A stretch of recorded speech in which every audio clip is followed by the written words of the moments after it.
If you had any idea how many filters and software plugins were used to make my face look even this normal, you would know that I am an expert in manufacturing beauty. I can do the exact same thing on a guitar with much less effort. So today, we're going to talk about how to just make some really beautiful stuff. This is going to happen in the most beautiful key that was ever conceived of, the key of A major, okay? This is going to be bar chord free because ain't nobody got time for that. So we're going to start by taking a hard rule, okay? We will not press down a single fret on the B or high E strings. These two strings right here are gonna be open the entire time, all right? So we're gonna go through the 6 main chords in the key of A, and we're gonna just do stuff that kind of sounds like this.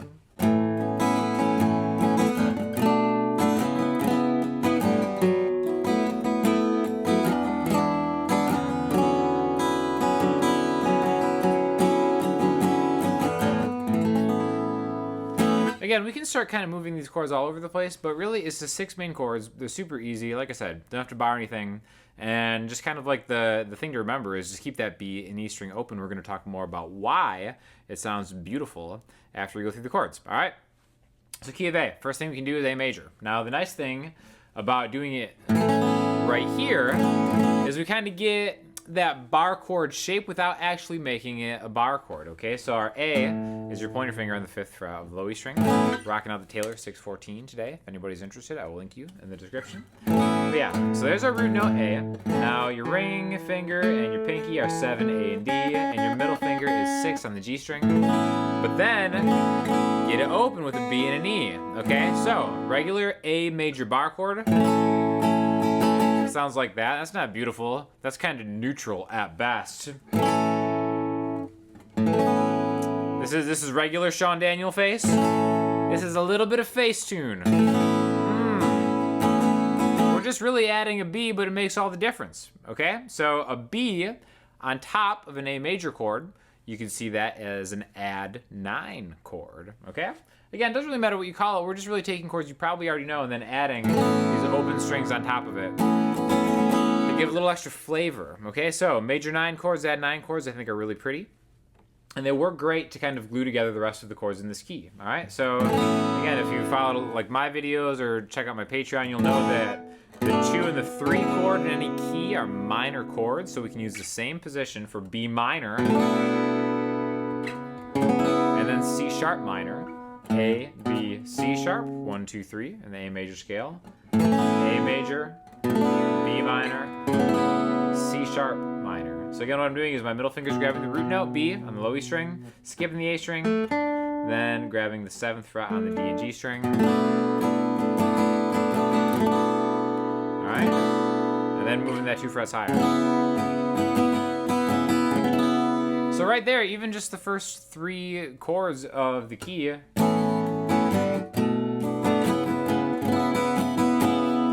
sound really pretty, just going 1, 2, 3 up a scale. The nice thing about having these open strings, because B and E are really just heavy hitters in the key of A, right? E being the 5th, A, B, C, D, E, or technically A, B, C sharp, D, and E. Really that 5th note is always going to have a lot of importance in a key. And then, like I said, I personally love the sound of add 9 chords, major 9 chords. That B really ties a lot of these things together, right? So 1, 2, 3. Now let's go on to the 4 chord, my favorite chord in any key, right?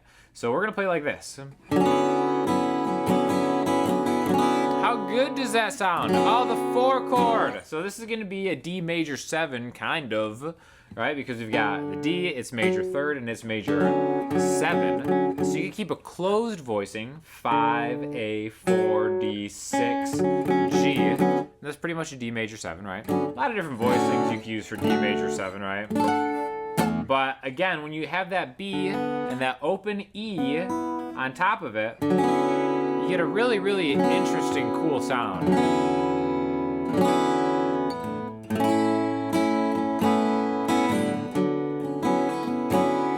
You really just go 1 to the 4 chord. I could just...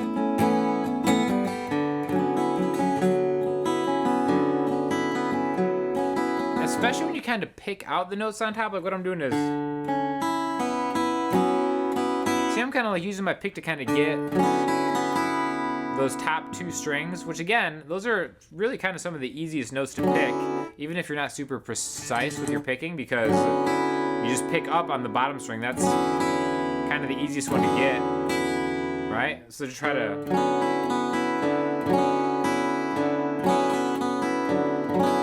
You can't make it sound bad. A 1, 2, or 4. And especially when you use this kind of hand shape, you can go a whole step higher to the E, and instead of having it be major 7, you just switch your pinky for your ring finger. And now you get this E dominant 7 voicing right here, which is really just kind of like a straight, if we just look at the notes, we have an E, it's major 3rd, and then the flat 7, and again, B and E are in this chord anyway. So it doesn't have a fancy name, it's just a cool open-ish voicing. From a 5 chord to a 4 chord.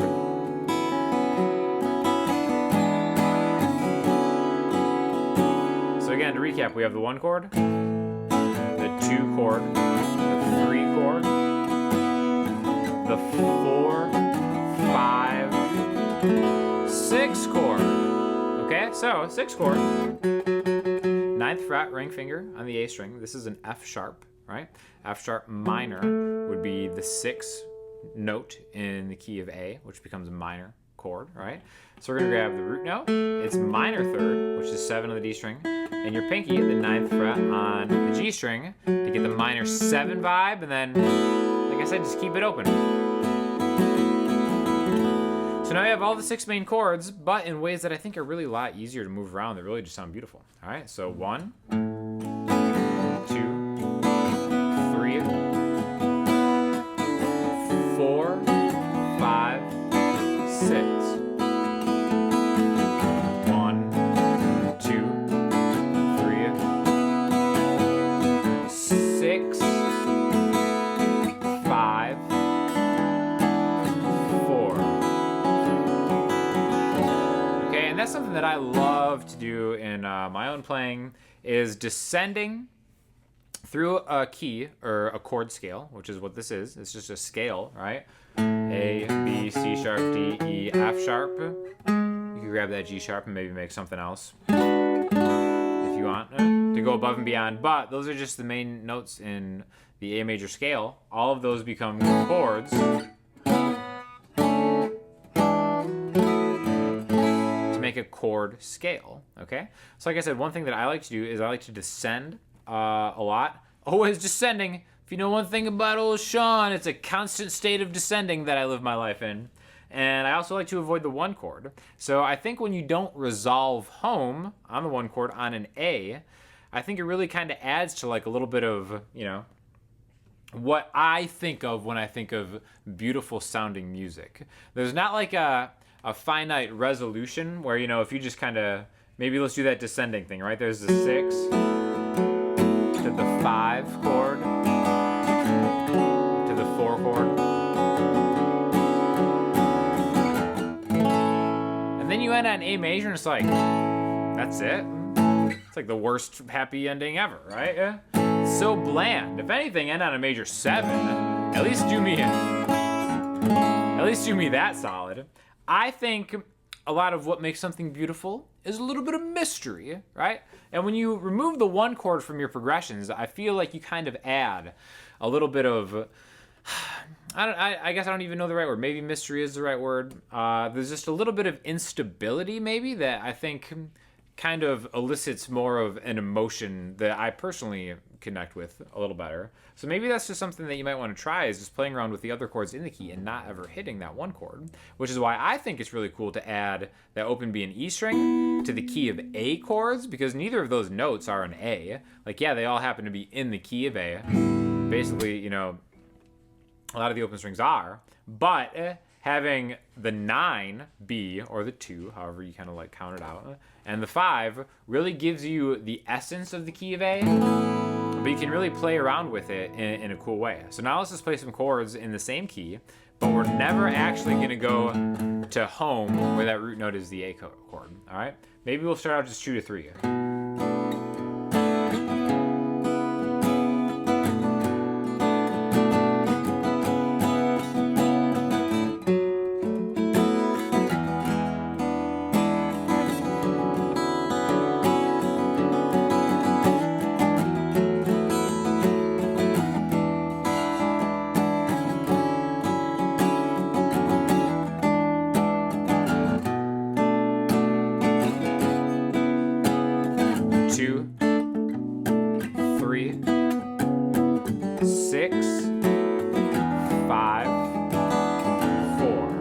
just painting by numbers. 5, 4, 6. There's nothing in this playing that makes me feel like I need to go home, except maybe screwing up that one note. 3 to 2. You're kind of wanting to go to that A, but I won't allow it to happen. Every time you think you want to go home, go to the 4 chord, and it'll really create like a really cool kind of pretty tension. The longer you stay here, the longer I refuse to go home, the more annoyed the listener gets.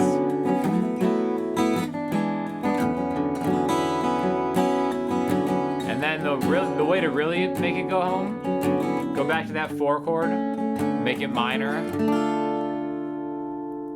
Minor 4 chord, bring it home that way, okay? So there's a lot that you can learn compositionally from just kind of like avoiding the 1 chord and really kind of like exploring that space, I guess.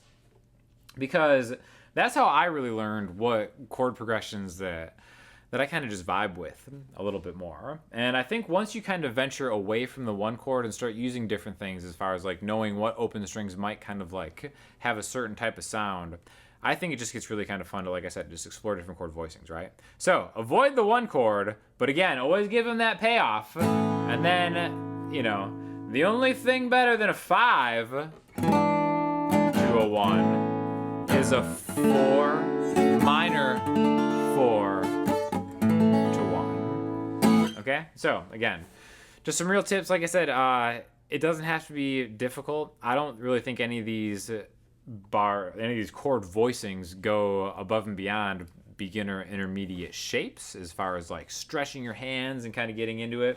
Like I said, even this run from 6 to 5 to 4, they're really kind of similar. You know what I mean? Like that 9-7-9 shape is really easily translatable to 7-6-7, which is really easily translatable to 5-4-6. So again, doesn't matter what skill level you're at, you can definitely try it. Try experimenting with these different things. And then if you want to play in something that's not in the key of A, let's say you want to do it in the key of B. Check it out, capo, 2nd fret. So now to do the exact same thing, but just move everything 2 frets higher. So let's go to the B, right? 1 chord, 2 chord, 3, 4, 5, 6, 5, 4.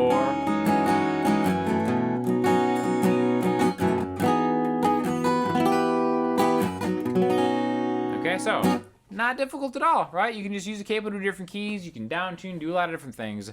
But just be aware that putting those kind of notes on top, the highest 2 strings, they really add a lot harmonically, melodically, because maybe those notes aren't in the triad, the 3-note, just major or minor version of that chord. Putting those notes on top and having them drone and ring out a little more definitely creates a vibe that is really hard to do without having them be open. So again, hopefully you enjoyed this video. Definitely check me out on Instagram, Twitter, the website, the Patreon, anywhere else you have any questions, and I'll talk to you soon. Thanks a lot.